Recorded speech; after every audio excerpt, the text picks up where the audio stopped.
This program is designed to provide general information with regards to the subject matters covered. This information is given with the understanding that neither the hosts, guests, sponsors, or station are engaged in rendering any specific and personal, medical, financial, legal, counseling, professional service, or any advice. You should seek the services of competent professionals before applying or trying any suggested ideas.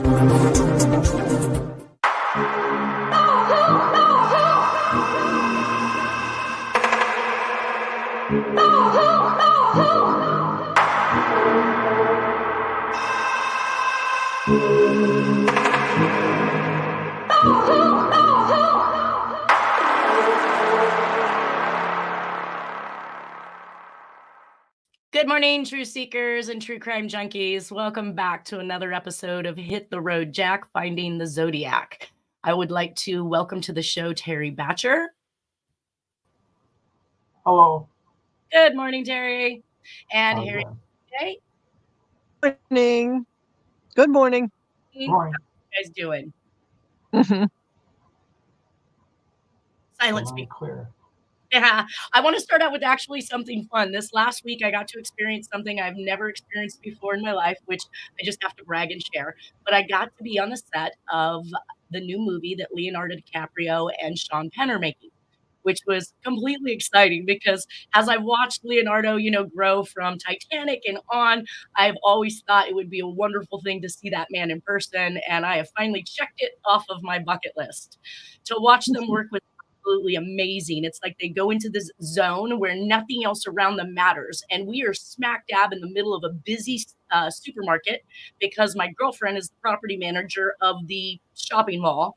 And she knew that this was going to be taking place. So we hopped on over and spent a couple hours there. She actually spoke to Sean Penn. He seems to be a very amenable guy. Like, he was nice, in fact. And I figured if he was in the middle of working, he would just slough us off, but he didn't, and he patronized other people that were in the parking lot.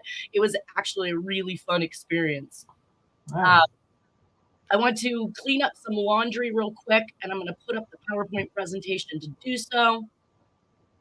All right, guys. So some jackwagon out there decided they were going to file some type of a suicide watch on me, and they claimed that it 25 seconds in on my video last week on the I-45 killer with Nanette Bartow.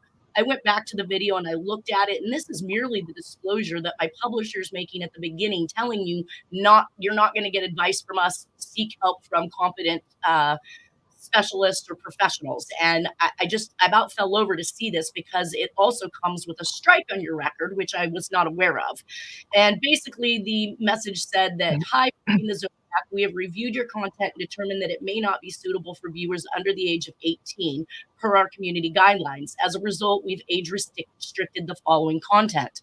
I age restrict all of my content to begin with. The second it is uploaded onto YouTube, or not the second, once I address it and it's uploaded, I go in, I change it to not suitable for children, and I place it in the proper video file. So I'm not sure why they don't already recognize that I've been doing this on my own account and that I am listing this as not suitable for children. I hope this doesn't become some type of an issue in the future. It does say that, I'm missing my clicker. Hold up, let me get my clicker. It does say that, we haven't applied. Oh, it says we haven't applied a strike to your channel. Gosh. And your content is still live for some users on YouTube. Keep reading for more details on what this means and steps you can take if you'd like to appeal this decision. I'm not going to appeal the decision, obviously, because I don't believe that what we're talking about is suitable for children. That followed up with we want to help you.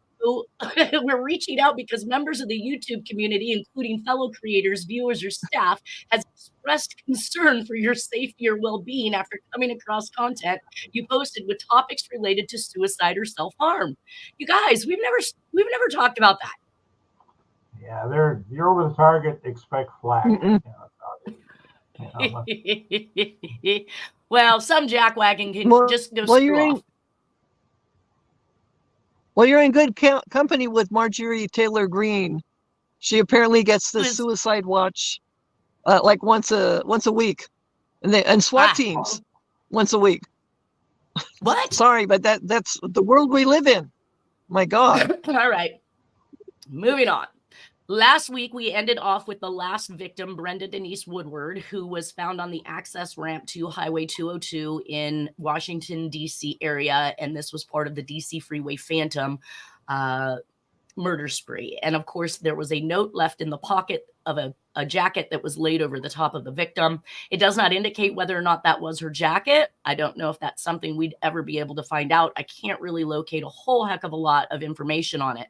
But we do note that the DC Freeway Phantom goes away after approximately 10 to 11 months.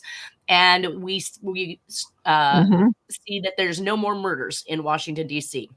This letter that he sent out said, "This is tantamount to my insensitivity to people, especially women. I will admit the others when you catch me if you can." So he's admitting to others, and he is stating especially women when these are a series of children that are killed. So I think that this is his secret tie into, through the communication, the work that he has done killing other women as well. And he put a Z in it too. But I will admit to others when you catch and get the teeth. Got at least 2 combination JTs on it. And look at that huge F there and F. This is loaded with Zodiac Jack 101. It's cool. I haven't studied them for the same things that you have, that's for sure. Yeah. But I can say that what I did note in regards to this is that the insensitivity to people, especially women, screams that he's killed women because the murders committed here were children.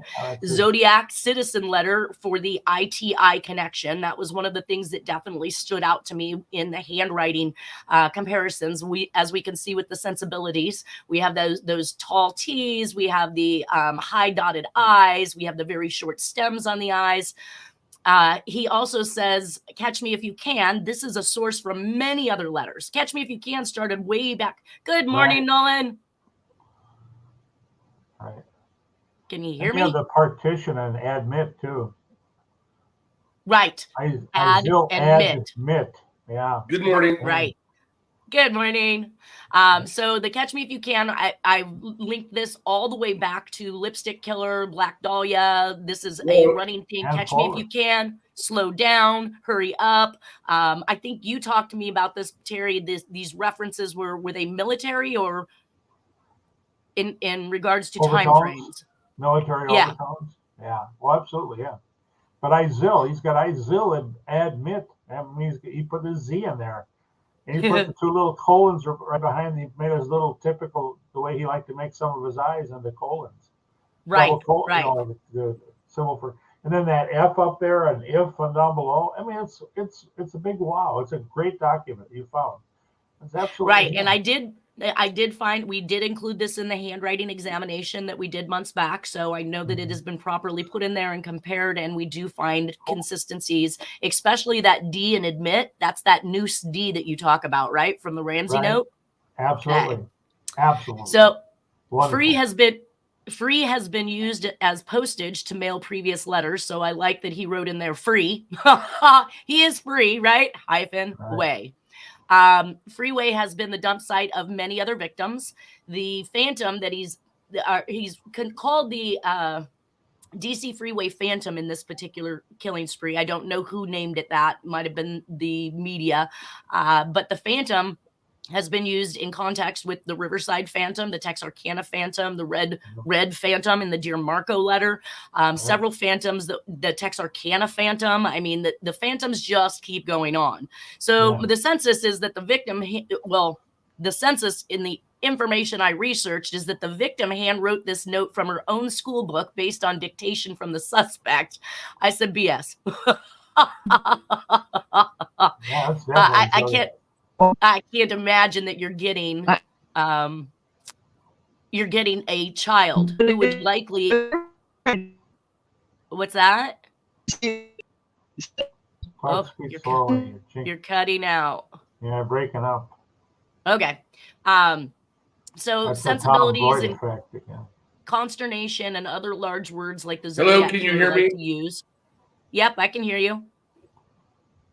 You're pixelating too. Not pixelating, but freezing up. No, a little bit. I see him. Yep, he is freezing up a little bit. All right. So he used these large. Yeah, he used while misspelling on purpose to dumb himself down. So that's the way I look at these misspellings. Not that they I are. look them as code words too.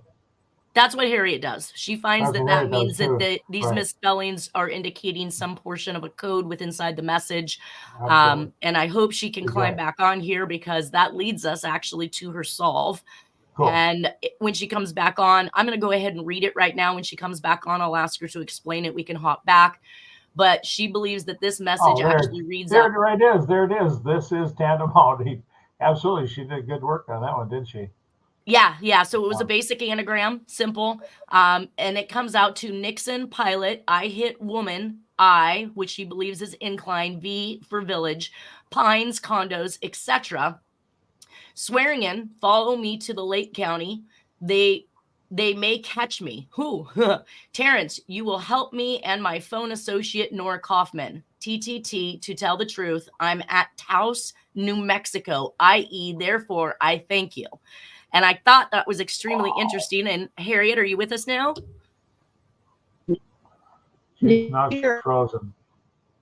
Yeah, she's... Maybe try calling in and we'll come back to the solve, Harriet. Yeah, it's great work, Harriet. I like it. You're totally not coming through. Try calling in, and then I can come back to this solve. It's frozen. Yeah, right. It's freezing up on you. Bad signal path. The interesting part about this is the Mexico reference. Now, I know it's stating New Mexico, and we've heard Mexico many times in the language and speak of the serial killer, either to his victims or in other communications. Seems to be the running theme for this individual to indicate Mexico. And I think that we discovered that south of El Paso, just over the border in Mexico, was an actual ranch or a CIA operation, right, Terry? Well, yeah, and I was going to say it's all Taos, New Mexico. I think that's a lyric from the word Route 66, the song. I'm not sure about the spelling. I'm only familiar with it by verbal, but just point that out while we're here. It's not a big deal. But I think this is fantastic work she's done. I hope she gets back here to talk about it. It's interesting that this letter is also mentioning Nora Kaufman, and Nora Kaufman is presently in Jack's life at this point. So this actually helps to confirm Dennis's story that his mother met Jack in 1971, and his belief was in August. But the Swearingen one, that's the one that really floors me. That one's throwing me off. I'm blown away that she's coming up with his information. However, I'm going to log out and log back in because you're breaking up. Yeah, you are. Yeah, okay. Restart your computer. So I did a brief synopsis. Cool. We'll come back to that because we'll spend more time on it when Harriet's with us. So the DC Freeway Phantom summary that I picked up on, and if there's anything else you want to add, Terry, feel free, but there's a crossing of jurisdictions because they're being abducted in Maryland and found in DC or vice versa. They are shot, strangled, stabbed, bludgeoned, which is the typical Zodiac persona of my MO changes, by rope, by knife, by fire, by gun. And the waterway dump sites are also clearly something that we've notated in many of these crimes. Another code word, water or waterway. Water. Absolutely. Keyword with that guy. Keyword. We had a letter written that's speaking about women when these are children. So the connection to the other crimes, the call to home from a victim reported a white man. So the call to the family members is very Zodiac-esque. We've seen this happen in many of the crimes. We also have the I-45 killer erupting at this point, and California is actually void of unsolved murders for much of this year. I think I only had one in this whole run of 1971, where after he sends this letter, we see almost nothing that I've been able to actually attribute to what might have been the Zodiac's MO. It just goes to show you how much trouble one person can make and do. But anyway, go ahead. As long as they have cover, as long as they're protected. Have cover too. Yep, yeah, absolutely. That's even worse then. The Tim Miller finale letter takes credit for at least 2 phantoms that I can mark, and that I surmise can be the Riverside Phantom, Red Phantom, Texarkana Phantom, Count Marco letter, Red Phantom, DC Freeway Phantom, all unsolved crimes with all the same attributes that we listed above. Jack is all over the map at this point in time. He's back and forth between San Jose and South Lake Tahoe, California, Texas, and Kansas City. I also think that the last murder in the DC Freeway Phantom cases ends locally 6 days before the skyjacking. I changed my language for you, Terry. Skyjacking, where the originating flight of Northwest Orient, hijacked by Dan Cooper in Washington State, begins on that side of the U.S. in D.C. So my research reveals it did originate in Washington, D.C., and I was able to find others who had also concurred on that matter. That's really cool. I wanted to show everybody inside the finale letter, which helped me to pull together many of these crimes. We see that the very first kills, he says right here and this is I'm going to guess that this says 70s.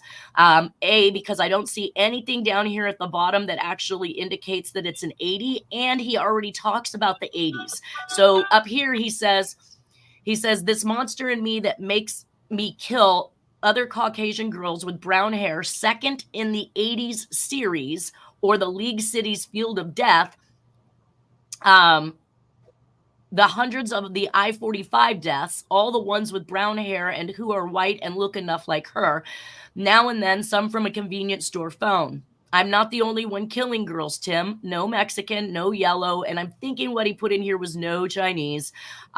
Ain't killed by me. The very first kills in the 70s series was some other guy too. So I believe he's definitely talking about 2 different time frames, and the beginning of the I-45 killings and the entrance or the introduction of these new murders that are picking up in the Galveston area of Texas can be directly linked to the author of this letter, and I've directly linked the author of this letter to many of these crimes.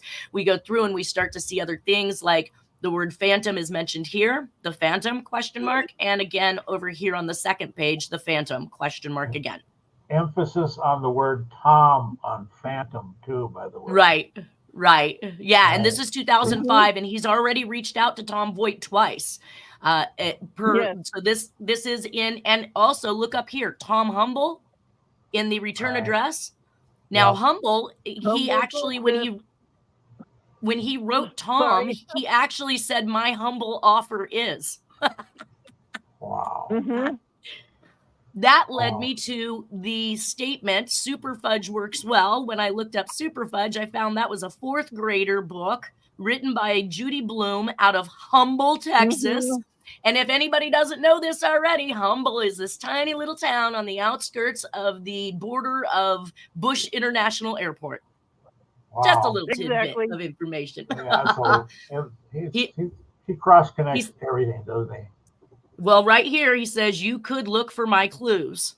His clues are there, and I'm telling everybody here, I'm putting those clues together. And he says my MO changes, just like we just discussed. So this is how I put a majority of these crimes together. We've got Harriet back with us. I wanted you to help us go over your solve. Are you able to see this right now? Yeah, just go ahead, because I know my solve, because that took me 15 minutes to do that. So that's awesome. I was like, forward. Yeah. So who is Nixon Pilot? Oh my God, the pilot he's referring to is the very dead Lauren L. Swearingen. I see him on Facebook right now. I don't know that he's dead. He's dead. Somebody's impersonating him. And I think I know him, so I don't want to get us into lawsuits. Okay. All right. Wow. So it says, Nixon Pilot, I hit woman, Incline Village, Pines, condos, etc. Swearingen followed me to Lake County. They may catch me. Terrence, ! Will you help me and my phone associate, Nora Kaufman, ? TTT. To tell the truth, I'm at Taos, New Mexico, i.e., therefore, I thank you. So, what is Taos, New Mexico? I think that has something to do with Nora Kaufman's family, her genetics, it's her family tree, but it's also near apparently some where a bunch of brilliant minds for NASA were working. It's not too far from the laboratory. Oh. From the laboratory there. I had to do some cross-referencing. I said, wait a minute, this is bringing back a lot of memories about, what we've tried to look into about, Nora's history of Chaco Canyon. NASA very interested in that area. You have Operation Paperclip people that most likely went there. So it's he's in a place where he's feeling quite comfortable, even though it's, Do you recall? I'm sorry to interrupt you, but do you recall the Constellation Mountains, a place that Jack had gone to camp? Dennis told a story that Jack told a story. He went in with 3 people and came out with 2, which would indicate that they killed somebody that was with them. Do you know where Constellation Mountains is? Was that in New Mexico or Arizona? It's down there in that high desert, if I remember correctly. So it's, we're talking about something that's very familiar to them. The Constellation Mountains. I think that's in, it's in the Arizona area, I believe. So people, if they can, but it's indirectly connected. That area of Dallas, Mexico, the scientists, so much going on there. Good Lord. Right. All right, so my phone associate, Nora Kaufman. So you believe we know that that Jack has met Nora by this point in time, so that is consistent with the time frame and her name being brought up. But what do you mean by phone associate? It looks like she's met him for various reasons. And they're on the phone a lot together, but he's also, during this time period, I think I sent the decoded missive, but anyways, that he confessed to her about killing Donna Lass. And boy, just wait, I got some more you might be seeing. It's very macabre. But anyways, so he's in touch with her, and she's helping him, or he's trying to help her now also for helping him. Wow. Well, and we know that Nora's family also, or maybe it was Nora. No, Nora's family is also originated out of Michigan as well. Because I know that they had family there per her phone book and her diary. And at that time, obviously, when we had the Minnesota murders that were occurring, we know that Jack was, or the Michigan murders were occurring, we know that Jack was in the Minnesota area. And I did actually come up with 2 unsolved murders in Minnesota. I just wasn't able to get very much information on them. And we're about 5 years away from that stuff anyways. All right. So one thing, the keyword follow was also on that last document here. And what's that? Follows him from one end of his stuff to the other. Follow me and they may catch me. Like both of those very. Clova. He liked to interchange those 2. Yeah. That's loaded for bear. That's wonderful here. That's great. Nice job. Yeah. All right. So that asking me to. Thank you, Nanette. She asked me, "Can you decode this?" And then, like a half an hour later, I sent it to her. Probably the smallest message. Go ahead. Anyway, probably the smallest message I've ever handed over to you. Well, that walks us right into the Zodiac versus the DC Freeway Phantom. And the handwriting that I initially started with. Wow, what happened to my images? That's interesting. Huh. All right, Tom White, knock it off. This was literally loaded with letters from Jack's just yesterday. Huh.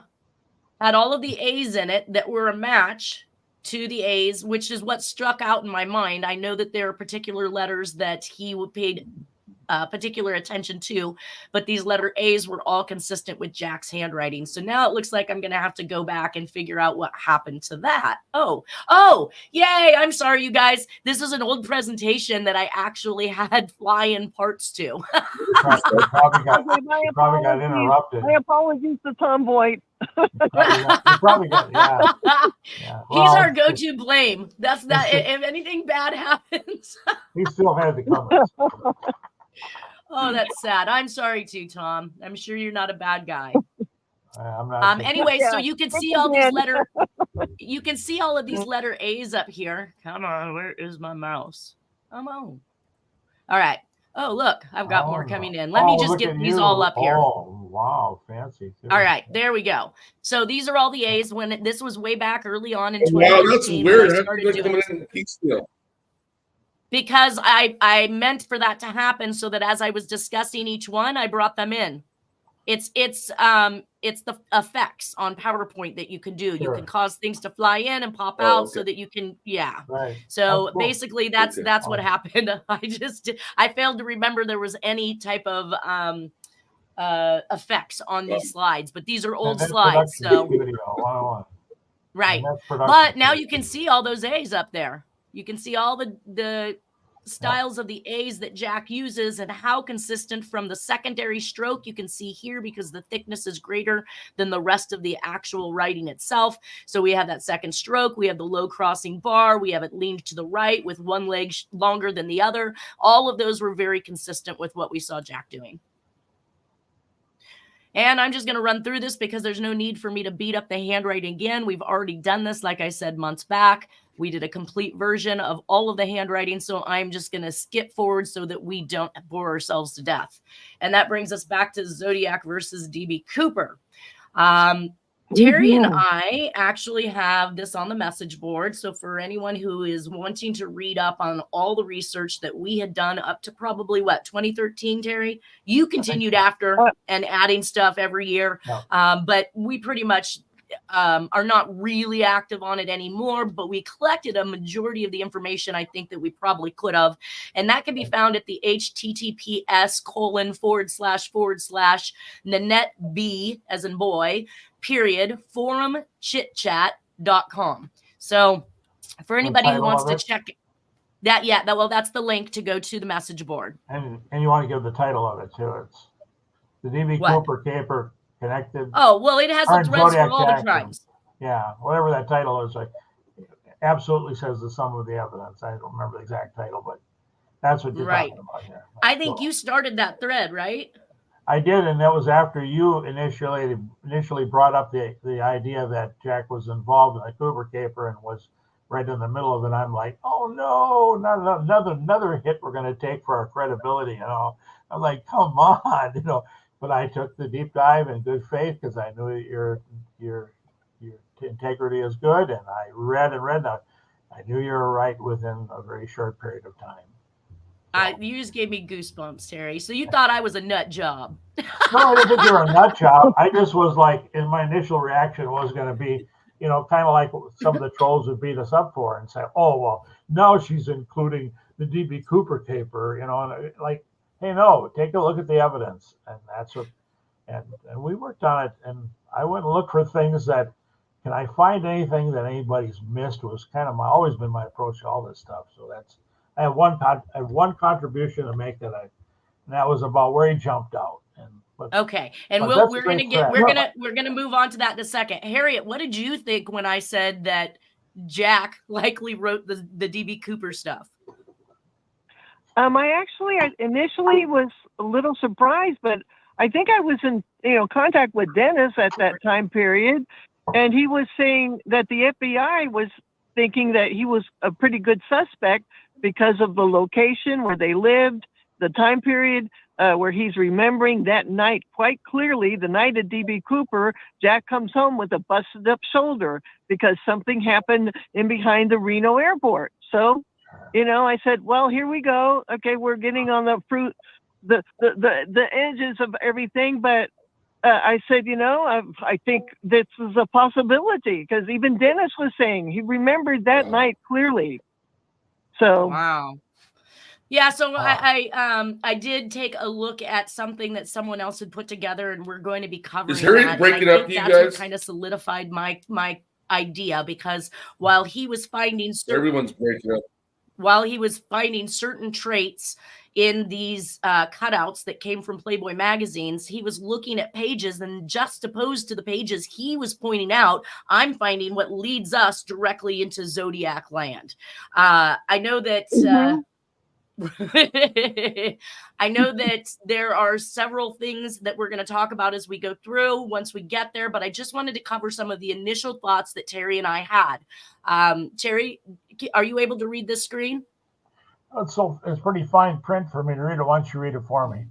Okay, it says, wow, what a revelation, Annette. One just can't make this stuff up.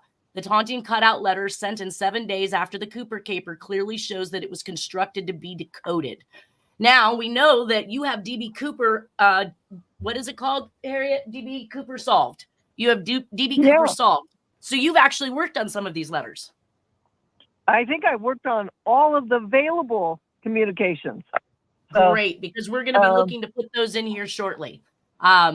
If you titled or you sent me this new DB Cooper letter reveals intriguing new insights by DB Cooper decoded. And I think this is the one the guy did from the Playboy magazines, right, Terry? I think so, yes. You said, if you check this out, notice the Playboy magazine that has the cutout for the D in DB Cooper came from a page that has an ad for a butane lighter. In the upper left-hand corner of that same page has the article titled Career Killers.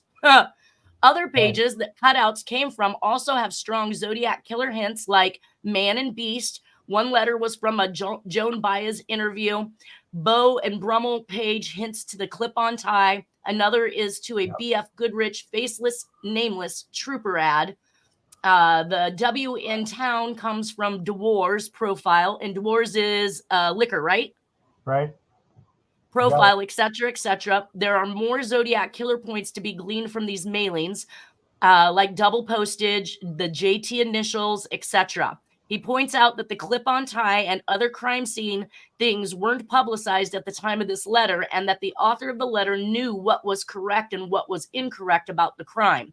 I don't agree with his conclusion, but I have a perspective advantage that he didn't have. So he's really very brilliant to have come up with this. Either that, or he was tipped to look for these things. So you're talking about the person who decoded it? Yep, absolutely. He was either tipped or he was. Yeah, I'm trying to remember what his name was. Was it Morford? Well, this all kind of coming back to me as you're reading, because this was quite a while ago. I mean, this is over 10 years. Oh, well, 10 years ago. Yeah. 10 years ago at least. Yeah. Well, I think these 2015. So yeah, almost nine years ago at least. 9 years. So I responded to you, hilarious, Terry B. You nailed it. As I was gleaning the articles for Substance and Art, I saw that about the career killers, giggled and thought, oh, that guy decoding it was so close to the meaning of that ad, but so far off. A lighter, eh? But he saw this as a hijacking instead of extortion. So I wanted everybody to understand that the FBI labeled the Zodiac case as extortion, which always boggled me because I thought he was a serial killer. He was a murderer. But they saw what he was doing, which was extorting the newspaper companies for information. What's that? Yeah.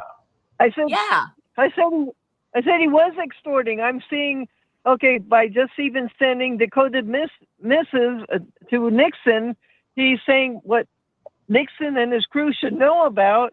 And that if he gets caught, this is going to happen. So helping out with some money. So he was extorting. And that, that brings me to the fact that he wrote Hilliard. You came up with Hilliard, right? From the Oregonian? Hilliard was the editor. So we have him writing another editor of a newspaper for this particular crime. So just like in Black Dahlia, he wrote the LA Times. In Zodiac, he wrote San Francisco Chronicle and San Francisco Examiner. In the DB Cooper, he writes the Portland Oregonian. These are all telltale signs that we're dealing with the same person. He is definitely making it known to whomever, and maybe that was the handler of information at that particular point in time. Yeah.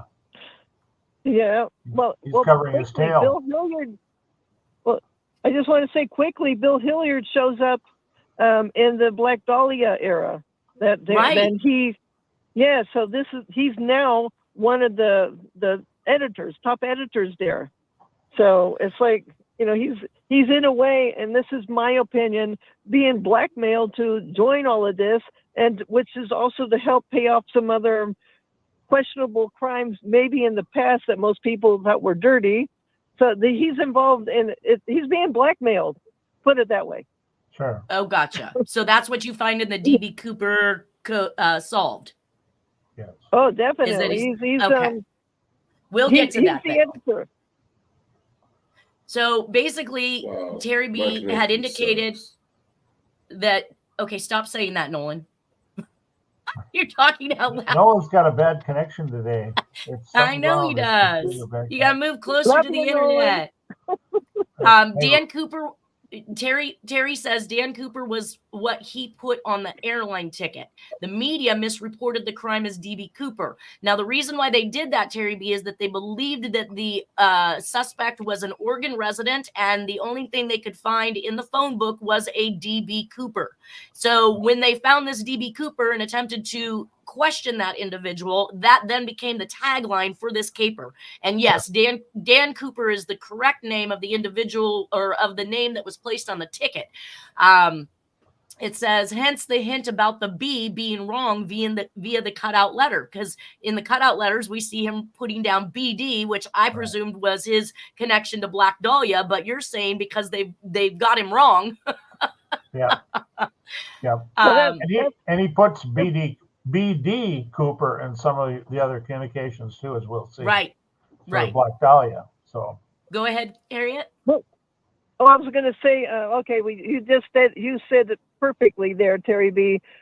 Put the B and the D there. That's the hint. Like, this is supposed to be something to anagram. So, you'll get Daniel B. Cooper, sure. And more information in there. Sure.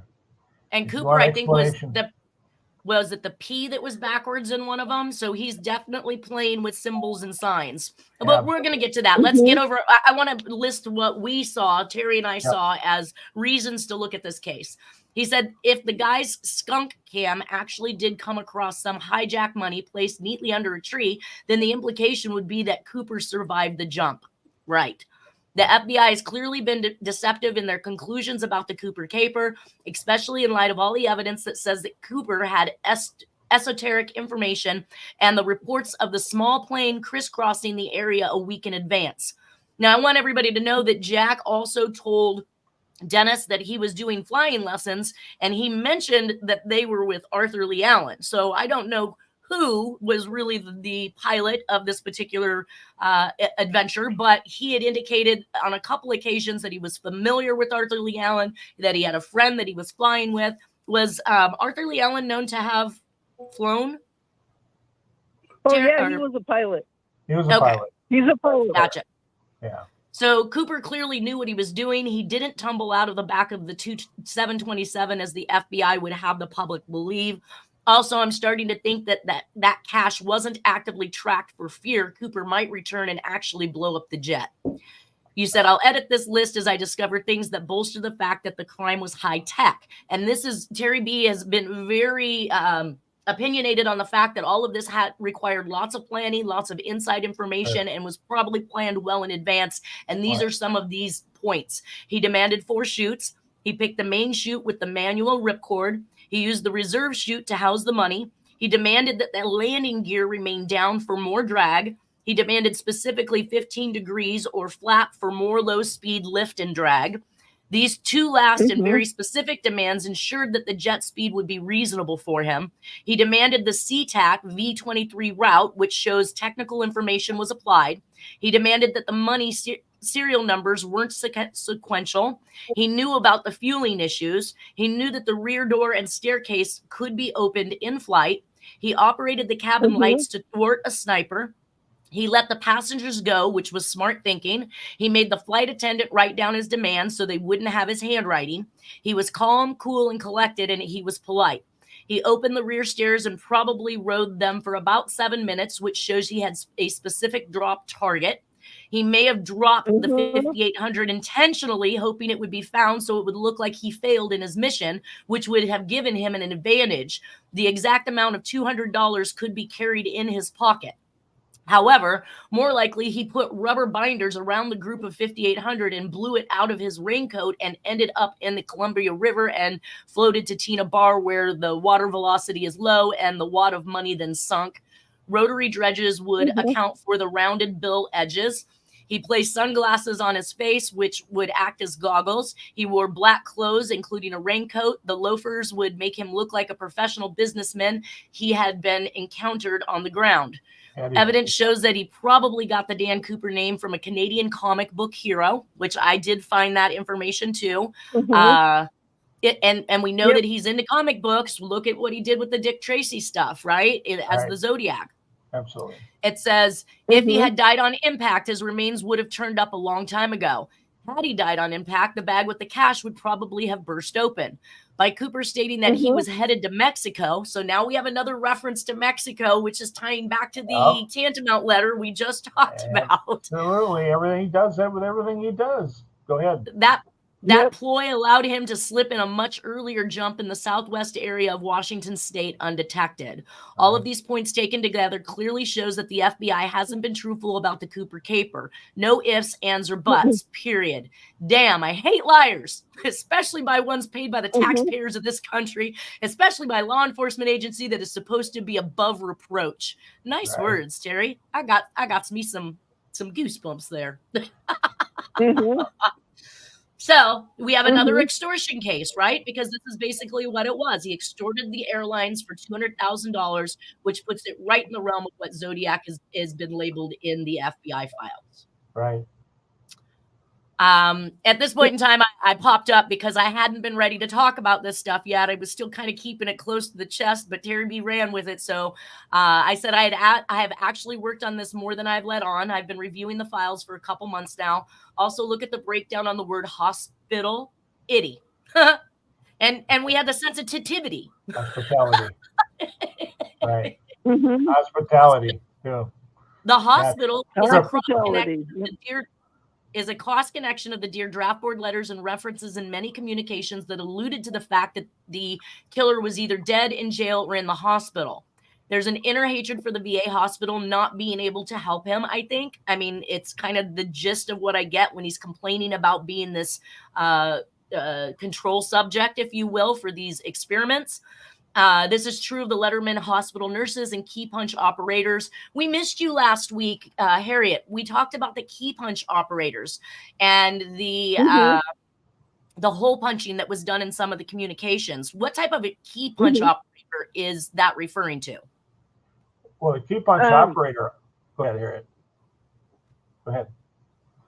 You want to answer that? Well, wasn't the key punch operator one of them supposed to be one of the nurses that got killed? Yes, but what is a key punch operator? No, they're in computers. Right. They're in a computer system. Punch cards. We talked about IBM punch cards, were the way they held data in the old days. You had a punch card which held the pertinent information on, say, a patient or something like that, or a particular, and you'd file those hard. They were hard copies because data was okay. Data was not available. Go ahead. I'm sorry to cut you off, Terry, but we talked about it being IBM last week. I just wanted to move forward. I wanted to know what Harriet's take was on it. So, I didn't understand. Oh my God! So basically, this is okay. What's that? There's a hint. I'm sorry. You just brought up about IBM key punch operators and all that. Yeah, I believe the system that Nixon used in his Oval Office had IBM computers. Yep. Oh. You're right. Yeah. Well, so it says this is true of the Letterman hospital nurses and key punch operator deaths, which also include the Sacramento nurses and Donna Lass, who initially came from Letterman General, but ended up in South Lake Tahoe. There were also a series of killings I have yet to bring up where the bodies were dumped within minutes of another veterans hospital, which I'm still working on as well. And thanks to YouTube person who put up their decoding of the letter, because it gives one more method that was used in coding during this time. And between Swearingen and Harriet, the decodes have yielded amazing messages never heard before, but right in line with what we know or believe is going on.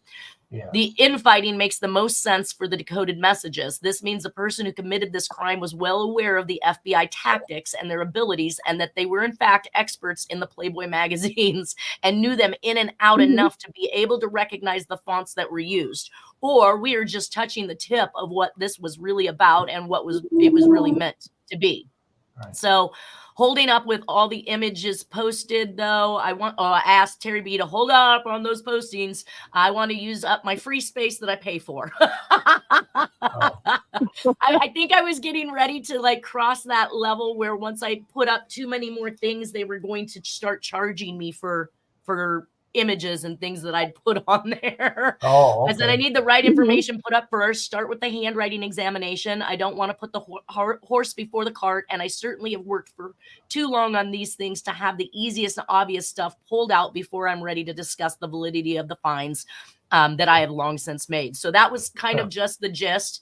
And then I went into what I said was matching. And so this list now is on top of what Terry had found.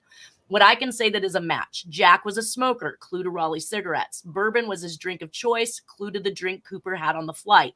Attaché was a well-used word in the Riverside Phantom crimes. And you were right, Terry. You pulled that out and said you didn't recall that. That was actually in the Kern letter in 1947, the real estate lady that he killed during the Black Dahlia era of murders. He used the word attaché. Ramsey letter, too. Mm-hmm. Yeah. So let's see. And the FBI believed the Zodiac suspect of many homicides up and down California predicted his future crimes. To what degree they hadn't said, but this is right up the alley of predicting crimes. Because this is in 1971 and then in 1996 with John Benet Ramsey, we see attaché again. The clip-on tie, I'm not sure what type of Jack wore. I've looked at his pictures to see if I could kind of determine or tell whether or not it was a clip-on. I wasn't able to determine that. I might go back and try and take another look. Matches versus a lighter. I gleaned actually career killers, which is what Terry found. I also recognize that Jack's MO is to give everything to possible meanings. Man and Beast is the Zodiac 408 cipher. Foot and wig ad is the disguise. Gin ad in the hourglass is a time reference. Joan Baez is military training. Encyclopedia ad meant that they were well read. The tire ad with masked police officer is a Western state and mask equals Texarkana and Zodiac. Yep. Magnavox ad is a radio and TV. Jack was the ham radio operator, and every letter has meanings related to it, just as the letters are decoding now for the Latin origin that Harriet had found. The divorce profile is the liquor ad and the professor or lawyer association. I'm not really sure where I put that one yet. Probably leaning more towards the divorce versus the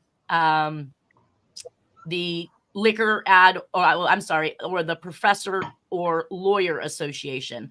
The system that beats the system. This is actually a statement made by D.B. Cooper in one of his communications. And we have the infighting of the FBI and the CIA going on at this time. The Medico lighter ad matches used by suspect, or as Terry B and I seen, the career killers. Everything you wanted to know about television by Ben Maslink. The incorrect D.B. Cooper reference. I'm not sure what that one meant yet. Maybe you're taking a little too much of a chance on love, giving too much info. The lazy pipe tobacco and Playboy Advisor, the cigarette smoker Raleigh's. It would be nice to know what kind of cigarettes Jack was partial to, but I never found that out.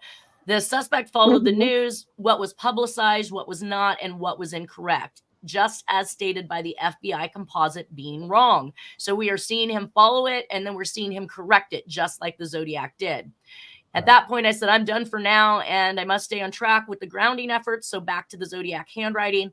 One more thing, the blue O from the Playboy cover in July 1970 is a woman upside down underwater, and the image almost makes it look like she is passed away, that she is drowned with her eyes wide open. Right. This gave me an eerie sense of the female waterway dumps that are so connected in many of the crimes, right down to the mescaline murders. Well, that leaves us for our last 60 seconds here, you guys. If you have something quick, please add to it. Otherwise, we have to sign off. Lazy pipe tobacco, that to me could mean, either marijuana or heroin or something like that. Yeah. A double Anyways. reference. Did you have anything to add, Harriet? My birthday weekend, and it's going to snow here, so I'm going to have happy a happy birthday. Happy birthday. Happy birthday to you. Happy birthday to you. What's that? She's also a Pisces, like I am. Yeah. Is yeah, your birthday yeah. month too, Terry? No wonder. Yes, it is the 6th of March. All right. Well, you guys, everybody have a wonderful weekend. Take care. We'll see everyone next week. And thank you guys for being here once again. Absolutely. Thank you. Love you guys. Bye. You too. Bye. Bye-bye. Stop flipping off.